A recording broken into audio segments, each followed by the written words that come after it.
Now in the world of Zelda, there are a couple of ideas and concepts that everyone knows. For example, war, death, destruction, and of course weapons and armor. However, while those horrifying concepts are literally ingrained in everyone's mind, we see almost no one working on the stuff you need for such actions. You know, things like swords, spears, shields, and armor sets. There aren't really any blacksmiths around after all. So where do all of these items come from? And why didn't Nintendo do more with all of this by, for example, adding weapon stores and crafting? Well, let's find out. Now, when it comes to weapons and armor sets, there are quite a lot of them in the world of Hyrule, especially in randomly hidden chests for some reason. But anyways, the world is clearly filled to the brim with them, and almost everyone in Breath of the Wild packs heat. You can even find a lot of different weapons in random fields and locations of the world, being the remnants of a war that happened 100 years ago. However, let's get to the big question. Who makes all these weapons? Someone must have been involved with all of that in some way.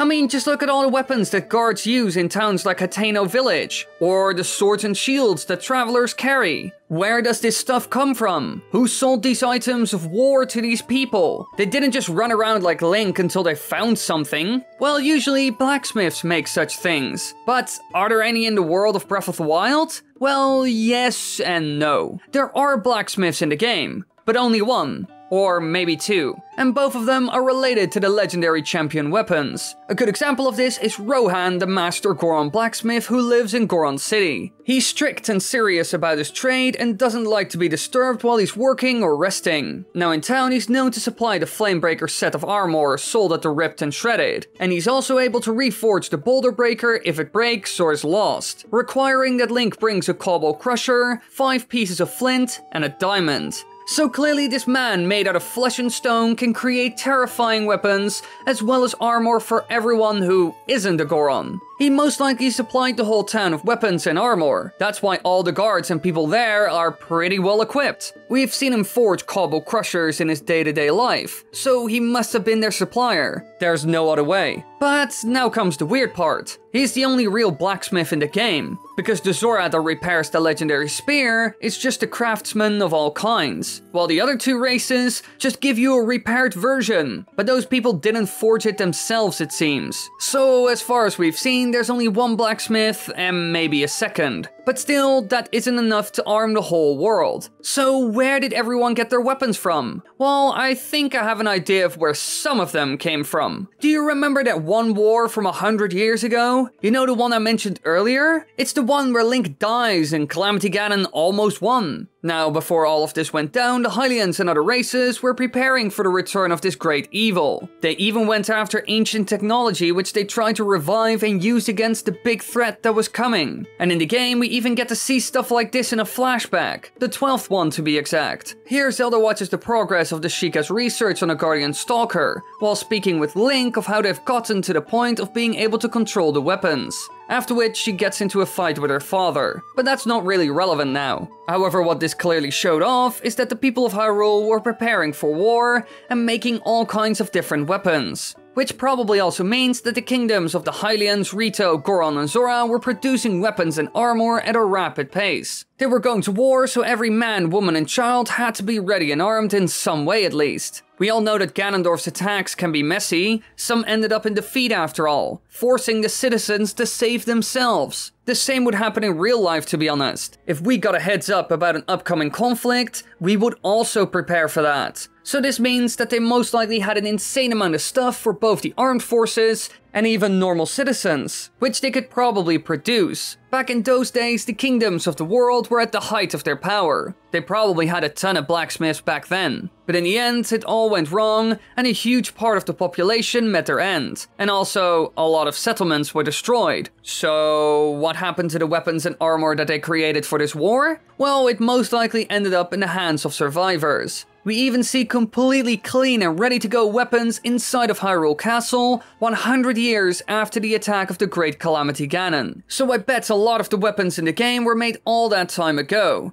and it seems like a lot of blacksmiths didn't survive the war, especially when it comes to the Hylian ones, since the entirety of Hyrule Castle town was destroyed and burned down. So that explains where some of the weapons came from, mostly the ones made by the Zoras, Ritos, Gorons and Hylians. It makes sense at least. We saw a similar thing in real life after the last Great War. Thanks to that, stuff like 1911s, Mosin Nagants, Thompsons, and more were everywhere. Just look at the Middle East. However, there are still some common enemies seen in the game that are a complete mystery to us in a lot of ways. A couple sets of weapons that fit perfectly in this category are all the deadly tools used by the moblins, bokoblins, lizalfoes, and other foes seen around the world. Think of things like spiked boko clubs, lizal boomerangs, and spiked moblin clubs, which are all really primitive and crude weapons. When you look at those, you can instantly see that they weren't made by a real craftsman of sorts. Which probably means that they were created by the enemies themselves. There aren't really any blacksmiths in any of the bokoblin camps, or any of the others seen around the world. So the only thing that seems logical to me is that these enemies in the game went out into the wilderness, collected some materials, and all built their own weapons from scratch. We can even see evidence of this when we go to a bokoblin camp. We usually see that they built their own little watchtowers, campfire setups for meat roasting, and even have supplies in boxes laying around. And in the surrounding area, we also see more small details that show that these creatures crafted their own stuff, like piles of bones, which is one of the most important components of all their weapons, buildings, and other things. So I'm quite certain that they make all their own stuff. But what about the lizalfoes' weapons that are made of metal? Well, they are smarter in a lot of ways. But there aren't any blacksmiths in their community, so they probably made all their weapons on their own as well. It could be that they did this with leftover pieces of scrap metal. There are a lot of broken and damaged weapons around the world after all, so it could be that they use stuff like this to make their boomerang swords. In general, we can see they're already a lot more advanced than bokoblins, and the step up after them are the Yiga. They probably do forge their own weapons professionally. They are Shikas after all, who are extremely advanced. There's a lot of precision work and magic involved in making their weaponry. Just look at the Wind Cleaver.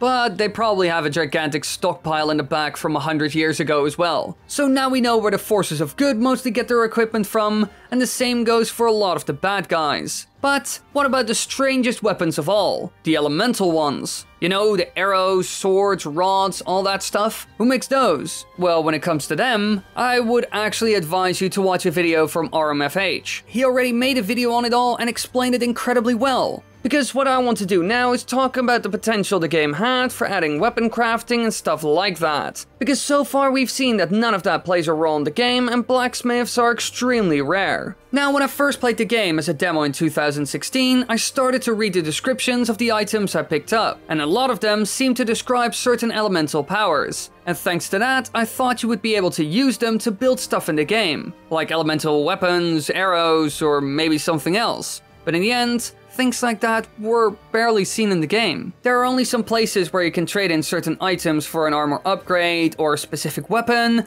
but it's not a really big mechanic in the game, which was quite shocking to me. And that's also why I made this video in the first place, since I thought it was an interesting question considering that there are almost no craftsmen in the world. But will we see something like this in the next game? Will Breath of the Wild 2 have blacksmiths that sell weapons and can make them for you? Or will Link be able to build stuff on his own? Well, who knows? It's certainly possible. And Nintendo did say that they wanted to use the same world, but add new ideas and concepts to it. So maybe crafting will be a thing in the world. For example, it could be that some towns have expanded and that they now have blacksmiths. And so Link can go to them and ask them to make special weapons, certain upgrades, or even teach him how to do some stuff. I would love it if you were able to make your own armor, weapons, upgrades, arrows, all kinds of stuff. It would certainly make a lot of the ingredients and stuff you find in the game a whole lot more useful. And I think it won't be too difficult for Nintendo to implement something like this even. But regardless of all of that, I still think weapons will break in the game.